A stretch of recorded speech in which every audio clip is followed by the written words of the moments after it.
So there was a therapist who said this to me, it wasn't all that long ago. Actually, it was. It's been 5 years.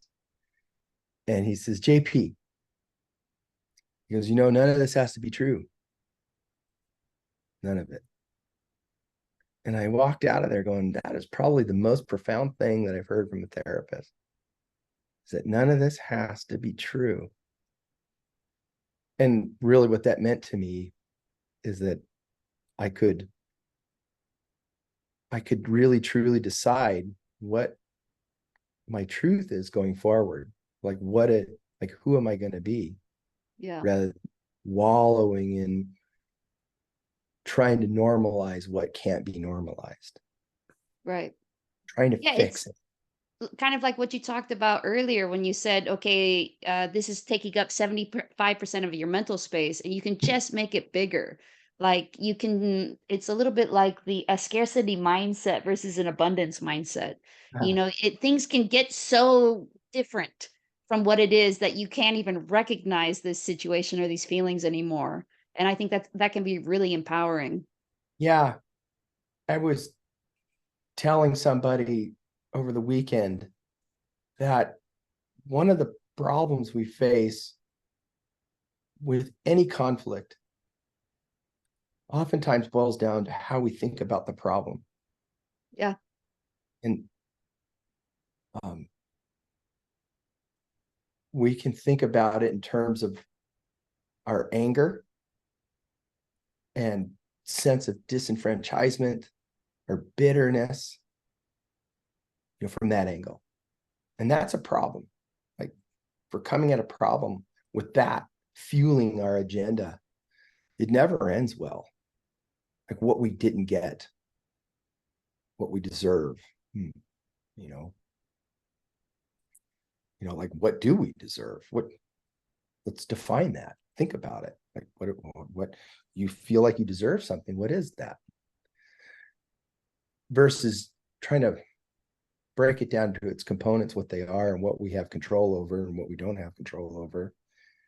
And instead understanding that in solving our problems, rule number one is do not, in the endeavor of solving our problems, do not compromise somebody else. Do not solve our own problems at somebody else's expense. Mhm. That's really important to understand that. The other thing is,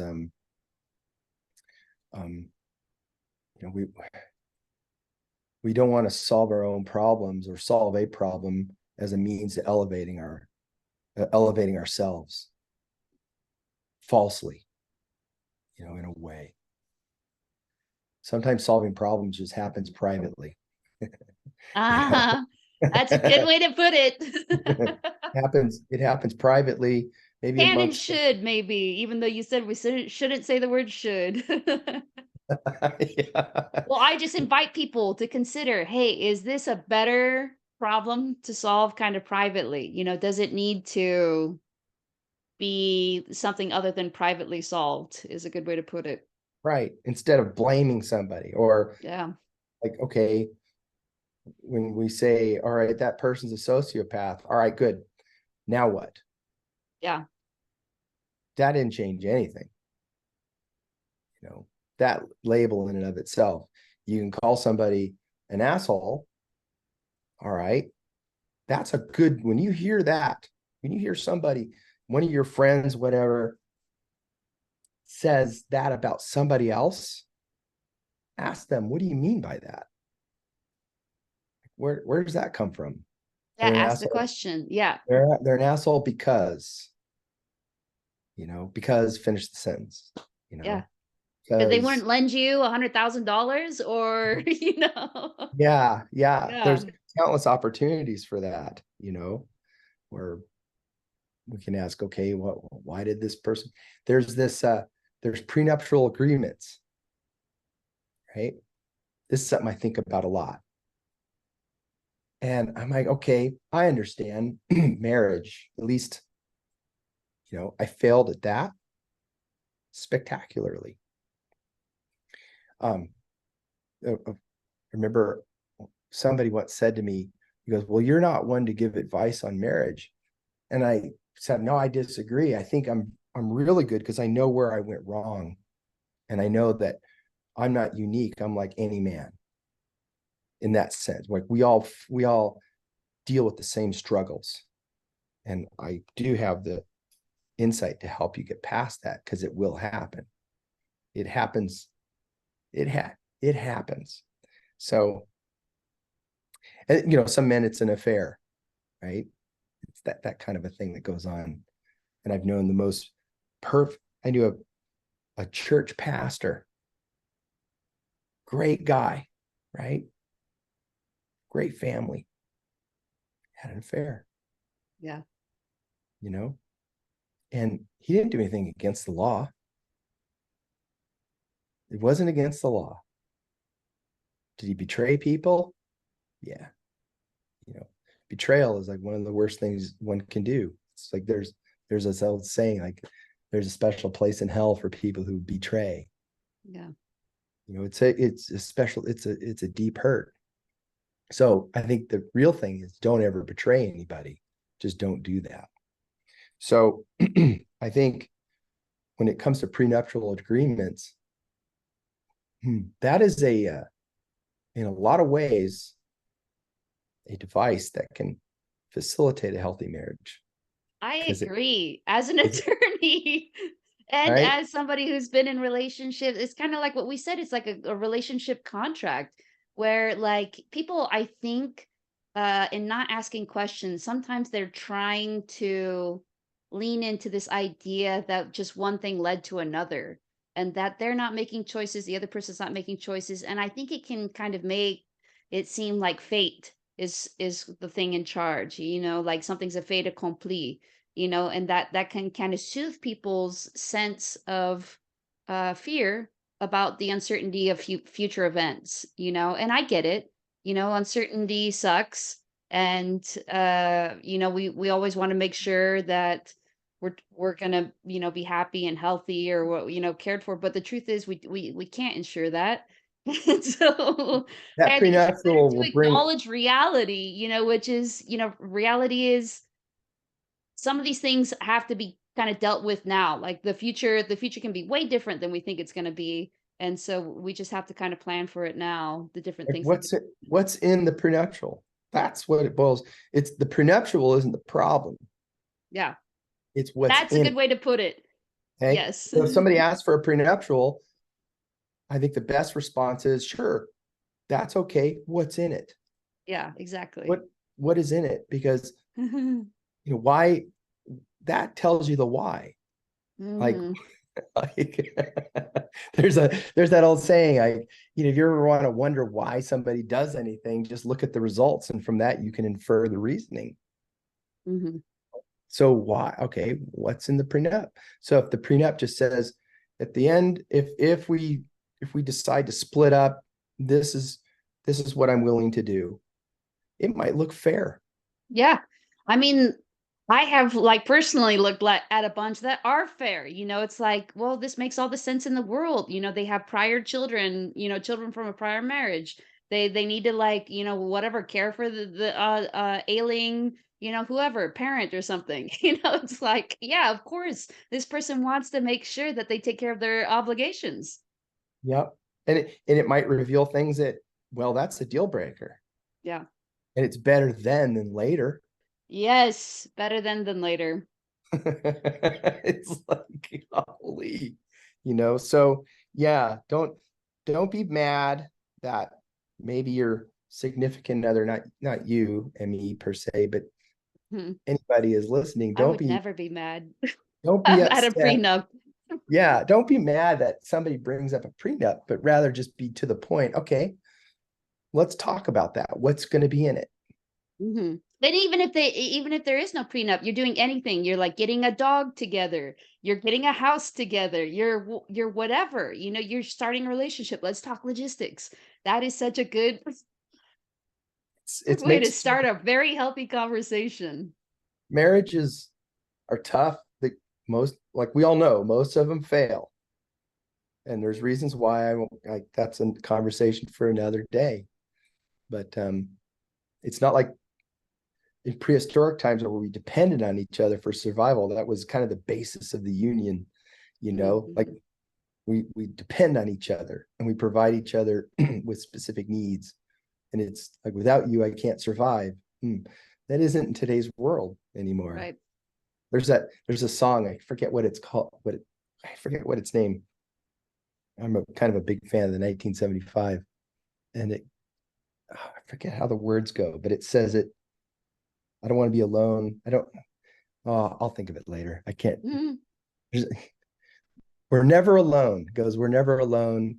Because something like to the effect of like, there's always some. We always have somebody. There's always Yeah. somebody. We're never alone. Fuck that. Get money. Get money. We're never alone. I forget how it goes. I'm just ruining it for any 1975 fans out there. But Mm. at any rate, there that song makes a lot of sense to me.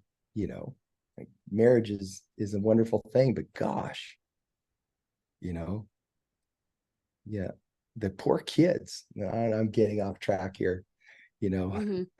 getting off track. But at any rate, there is life beyond that suffering of a relationship that went wrong, and you can't explain the other person, and you're calling them a sociopath, and that's okay. You're on your journey in a way, but that is not the answer. And That's not demonizing the final answer. Yeah, that is the just a final question, answer, really. right? Yeah, And less than I an think answer.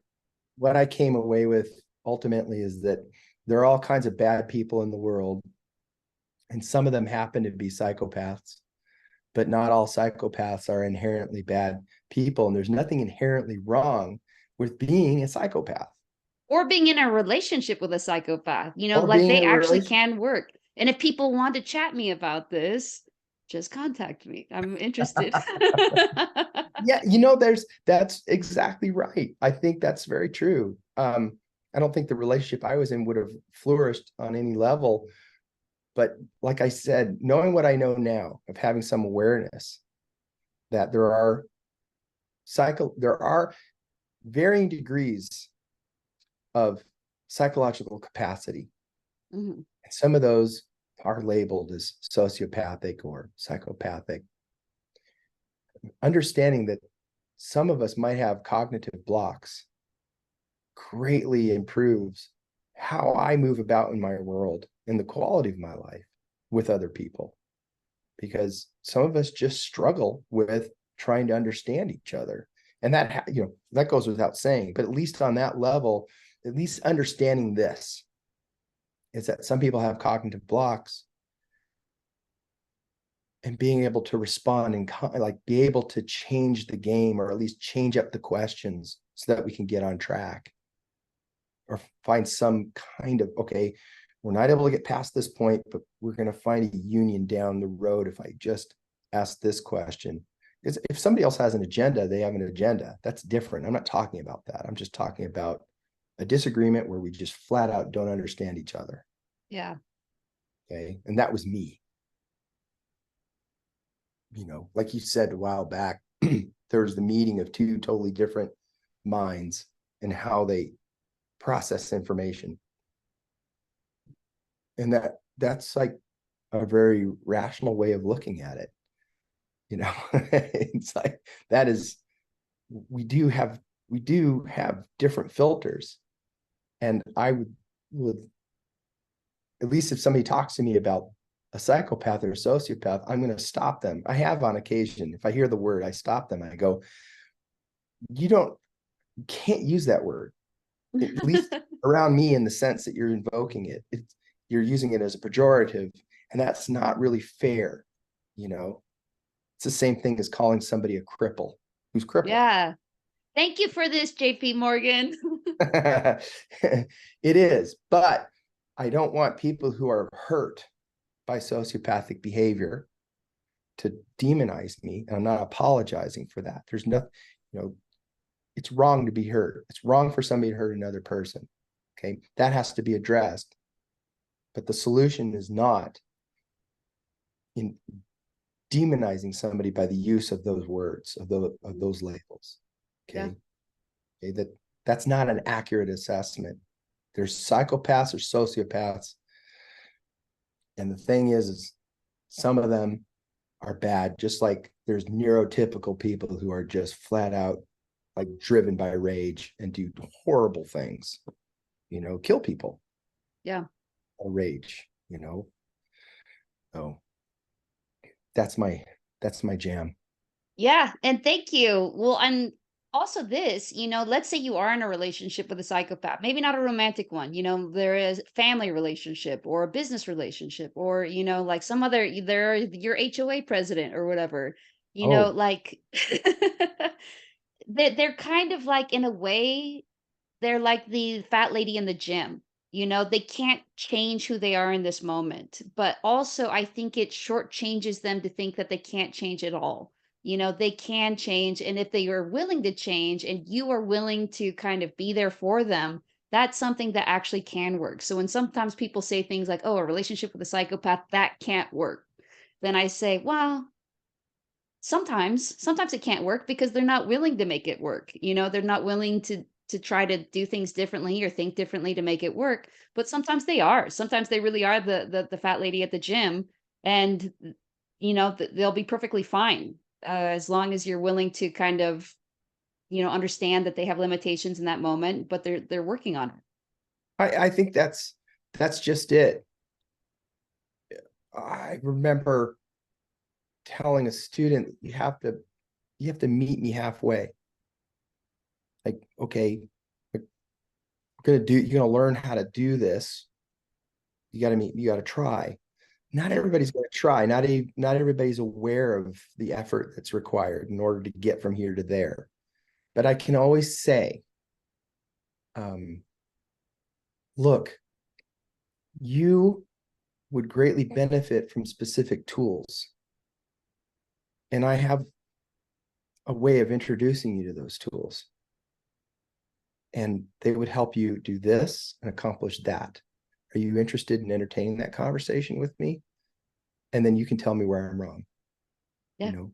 But if we can open up that dialogue of what you're trying to accomplish, and I can share with you what I'm trying to accomplish. And I think with that, we're going to be able to understand what each of us needs to get there. And I think there will be discoveries in the process. We're going to go, oh, no shit. Like that's going to happen. Those kind of, oh my gosh, the epiphanies will happen. Oh, no kidding. You're like that then, you know? So I think that was something that could have happened a long time ago that could have avoided all this crushing reality, that I had to endure, you know. Right. That was it. Like, what tools do you need? I sense that you need tools. This is how I feel. I'm feeling like you're missing something. And here's why. You said this happened, and this is what I expected. And it didn't happen. And here I am. Yeah. And the thing is, that won't always work. That diplomatic approach.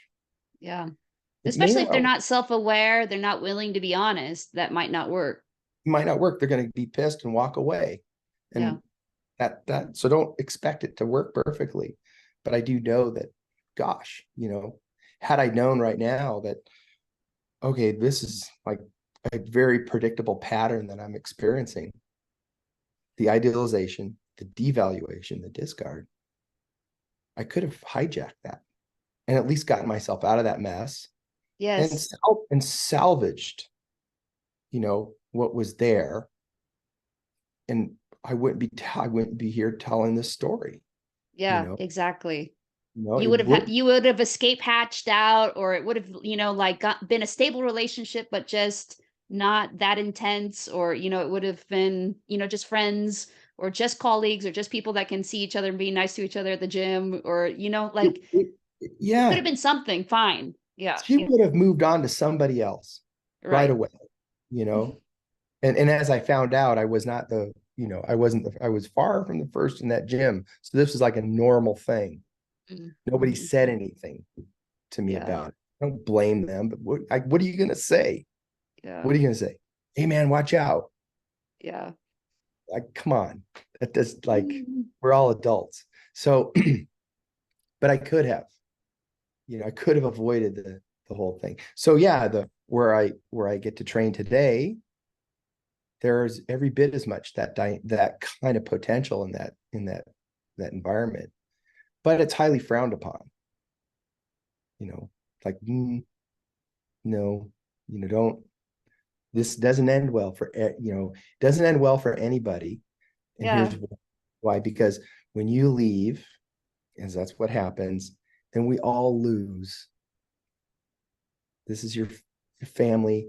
I use that saying, don't fish your own pond. Yeah. And if you got to, then take it. Go outside. Yeah. Take the time away. You guys go work it out. Yeah. Well, thank you, JP Morgan, for chatting me. Do you have like any final thoughts, or are you just good? You feel like you've said it all. We've been chatting I for I I, all sorts of different topics, like I on the know. spectrum of humanity. I enjoyed it. And I think if any one last thing, I think be careful. If you're suffering, be graceful with yourself, and take some time to carefully think about what you're going to do tomorrow and the next day, and don't be afraid to face that reality that, okay, you are a victim. Okay. And that's the first step. um Schedule some time with a therapist. Get that done. Get in there with somebody and just tell them exactly what's going on. Don't try to be like me. I think you know it's personal. It's a personal process. So go see a therapist, and start there, and be careful with what you tell yourself. Stay positive. Remind yourself that you're going to get through this. you know Getting outside, getting some sun really helps. Going for walks, going for a bike ride, that really, really helps. And make your bed in the morning. Mm, That was one of the first things I started doing. When I get up, I would make my bed, because that was one thing that was in order, and I would just get yeah. going with my and made it matter, and find something that helps occupy your time mentally. Like, go back to school if you can, or uh, find something that makes you think and occupies your mind, so you're not sitting around drinking or escaping this hardship in some way. You need, like, don't do that. And there's, like, if you're drinking, you're not going to get out of it, not easily. Stop that. Therapy. Get outside and exercise, and pick something that you have to learn. Learn a new language. Learn how to There you speak go. French. All right. Yeah. Okay. Love it. All Well, thank you right. so much. Thanks on behalf of everybody who's going to listen and see themselves in your experience and take some hope, I hope, from your ability to kind of move on and feel like you ended up on the other side, not just a survivor, but better. Really appreciate that about your story. Cool. Thanks, everybody. All right, we'll chat you later. All right. Bye.